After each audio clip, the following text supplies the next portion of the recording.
You are Japanese. That sounds great, except for the fact that you are a farmer in the Edo period. It is now the 17th century, and Japan is under the rule of the Tokugawa Shogunate. In this era, farmers are very important for the country's economic survival, but at the same time, you, the farmer, are somewhat in the middle of the hierarchy. Farmers are above merchants and artisans, but are also below warriors. The number of farmers in the Edo period was 80% of the total population of the Japanese people, including you. You play a major role in ensuring that food remains available to the people. Japan's isolation from the outside world helped ensure that rice commodities were distributed directly to the Japanese people themselves. Although Japan at that time already used gold cash, the rule of the Tokugawa Shogunate, who wanted to prevent people from becoming greedy, ultimately led them to use rice commodities as a tool for transaction. At a glance, this sounds ideal. With such a large role, you as a farmer should be able to live prosperously, right? Well, no. Conditions in the Edo era, ranging from rules, social status, natural conditions, and several incidents involving imperial politics, caused farmers to be forced to live a life far from decent, not to mention the problems between fellow farmers. Japan at that time strongly held to Confucian philosophy, where they believed that society would not survive without agriculture. The key word is unity. However, in reality, there was a quite clear interaction gap. If there is land in a village, and you are one of those who work there, your workmates are not necessarily from your village. You might not know them at all. Young people often look for work outside their village area. Who knows, you might be that young lad. Hopefully, the natives won't harbor suspicion towards you, which ends with restrictions on labor from outside the village. Your life as a farmer in the Edo period was quite constrained by many rules. This is because all people's lives were totally controlled by the bakufu system. For example, you are forbidden to travel outside your village without the landlord's permission, including changing residence. The landlord has employed you, so at least you must be loyal to them. You are also forbidden to smoke, forbidden to consume alcohol, because they fear that it will ruin your work quality and production. Your working hours are from dawn until dusk, so you are required to remain productive without disturbance. What can be planted is also determined by the bakufu. The majority of crops are rice, and to plant other seeds, you certainly have to ask permission from the local area owner. You as a farmer are forbidden to engage in non-agricultural activities, such as fighting in war and politics. Apart from your social status, it is also because your main duty is to supply food to the people. Another rule is that Edo period farmers who have many children are required to hand over some of their children to be employed by other landlords.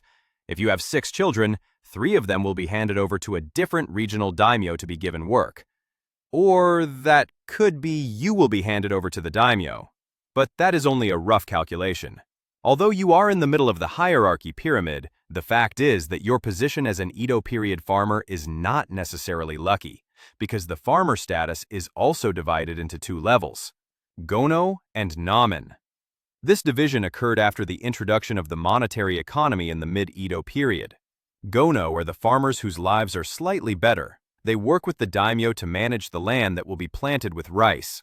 Land ownership and closeness to the daimyo make Gono slightly have power in their area, while the Nommen are lower-level farmers or tenant farmers, simply peasant. They are the farmers who do manual labor, such as cultivating the fields and harvesting the rice. The Nommen status being below Gono makes their lives look very contrasting, even though they are both above the merchant and artisan caste. Gono looks quite rich, while Nommen lives in poverty. But suppose you are a Gono. Even though you are slightly richer, you are still below the daimyo and must be subject to bakufu rules. This is the Edo period. Economic transactions are still carried out with gold money. At the same time, the economy also moves with the unit of rice, or koku.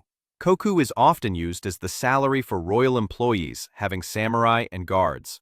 Rice became a symbol of social status in the Edo period. The more rice and rice fields one owns, the more it shows that the person is crazy rich. This is enough to make you live in prosperity as a farmer. However, due to the division of Gono and Nommen, as well as the daimyo who controlled the land, wealth status was never truly owned by the peasant. You cannot even consume the very rice you harvest. All harvest must be handed over to the daimyo, after which the daimyo will give you a salary in the form of rice as well. Even that still has to be cut by a tax of 40 to 60% to be used by the daimyo to pay the samurai's salary. The amount of tax causes you and many other farmers to live in poverty.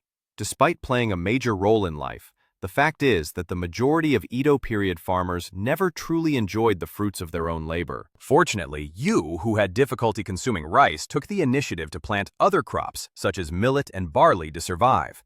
Which, of course, is not decent food, and the amount is also not enough for family consumption. Everything worsened at the end of the Edo era, where the economy was deteriorating. The tax, which was originally in the form of rice, was then replaced by cash. Even when there was a crop failure, you were still required to pay taxes as when the harvest was normal. Because there was no cash that could be handed over, you were forced to sell their rice at a low price to the merchants. This is very ironic, considering the status of the merchants is below yours, not to mention the threat of exploitation. One day, you heard that Princess Kazunomiya was about to travel from Kyoto to Edo. This journey took days with the royal entourage and guards, thus requiring large logistics as well. During the trip, you and 20,000 other farmers were assigned to serve and ensure the food supply for Princess Kazunomiya's entourage was sufficient. You objected and protested. To avoid violence and protect honor, the palace finally agreed to compensate you for taking the time and effort to serve Princess Kazunomiya during the trip. You and your fellow peasants were finally at peace. Unfortunately, exploitation also occurred if you lived towards the end of the Edo period. The government asked you to live more frugally, an absurd thing, considering your life as a peasant at that time was already very difficult due to crop failure, natural disasters, and taxes that continued to be increased. You, who couldn't do much, finally gave up and decided to move to the city, then were forced to live as a beggar. However, when you arrived there, you instead saw daimyo officials and the imperial court partying. Of course, you as a peasant were hurt to witness the taxes you paid being used for personal pleasure, such as drinking and playing in brothels, while your family in the village suffered from famine and starved to death. So what step did you take? Rebellion. It is now the year 1686, and you are involved in a rebellion known as the Jooko Uprising. You and the peasants from Azumi Daira strongly rejected the 70% tax increase required by the Matsumoto domain. The reason for the tax increase was state duties that required a lot of money. Even though, at that time, there was a crop failure due to weather factors, you clearly saw very high poverty. Hell, you even saw your neighbors forced to sell their daughters to brothels, even having to kill their newborn babies. As a result of the tax increase information, tension between farmers and tax collectors occurred. The efforts of village leaders to ease the tension also failed. You witnessed village heads such as Tada Kasuke and Owana Zembe voluntarily giving their rice stock to the community. However, this action was instead responded to with their dismissal from office by the Matsumoto domain. After Tada Kasuke carried out a peaceful action demanding 5 appeals, the Matsumoto side agreed to cancel the tax increase. Unfortunately, this action was considered to tarnish the honor of the Matsumoto domain. So a month later, Tada Kasuke, along with his followers, including his 12-year-old son and Owana Zembe's daughter, were executed without trial. And again, you were included in it. Or maybe you are a peasant from the next century who was inspired by the Jooko Uprising, and now you are participating in demanding justice and decent living, be it rebelling with violence or simply abandon your fields and threaten not to return until your demands are met. Believe me, in the future, researchers studied your rebellion, and they found that the areas that rebelled actually paid less tax, most likely indicating that your demands were successful. But in the end, you are still a peasant who is forced to live in unfair conditions.